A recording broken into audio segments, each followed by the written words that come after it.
floyd.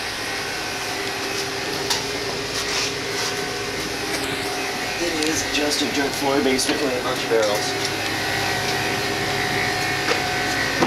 Just step on this hose, please. Sorry, make sure nope. you pull it out. Yep. Okay, great. So it's pretty cluttered right now. We've been moving a whole bunch around. I recently took over this corner and laid in some tawny port barrels and some Oloroso sherry barrels that I got. We've got our winter barley wine, the blunderbuss, aging in those.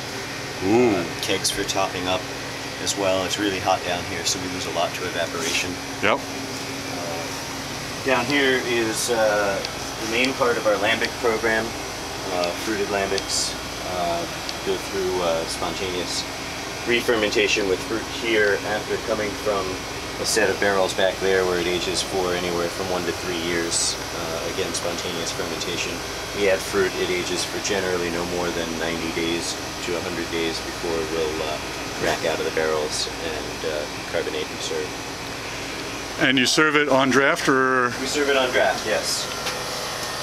This is the Solera system for a beer we make called Cerise Cassé, which is actually in the tank now. I can give you a taste of it, although it's still warm and uncarbonated. But the Solera system idea is that every year when we release it, the blend is between beer that's 1 year and the oldest amount of beer that we have, which is presently 8 years now. The barrels are never completely emptied.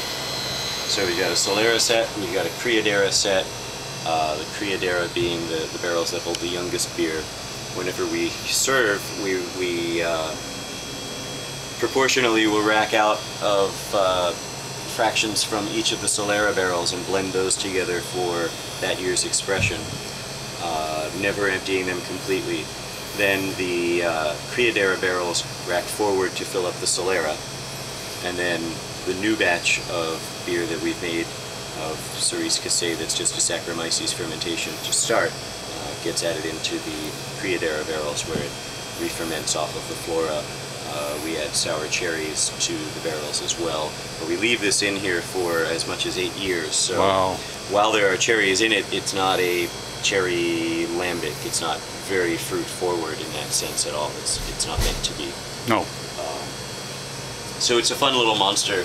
I've been spending the last 4 days in here for about 12 hours a day just working out blends and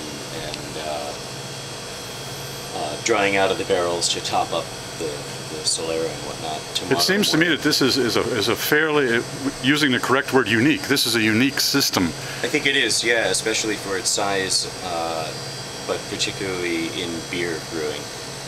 I don't know of any other real Soleras in the country. There are brewers that are adopting the Solera idea, having a beer that, you know, they maybe have one oak barrel or two, and they age beer, draw out some of it to serve, and then top it up again and allow it to constantly re-ferment, which is sort of the spirit of a Solera system, which is great. I actually wrote an article a year ago for the New Brewer magazine on Solera systems and mentioned a few of the people in this country that are doing that. Mm-hmm. Back in the nether areas of the cellar here, we've got a couple stacks of bourbon barrels that hold our Russian Imperial Stout called You Enjoy My Stout. Below that is a beer called the Colonel that's our contemporary interpretation of a 17th century vatted porter.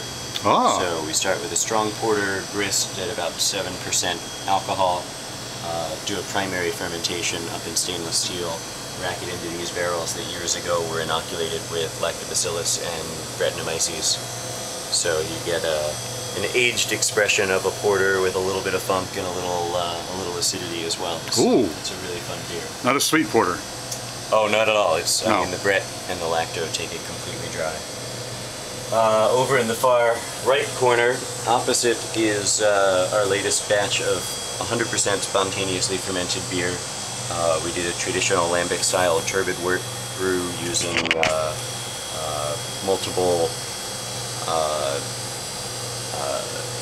sorry, I lost my train of thought. Turbid wort brew using barley malt and raw wheat, and multiple steps of drawing off wort, bringing it to a boil, infusing it to raise the temperature several steps. We then left about 2/3 of the beer in the mash tun overnight,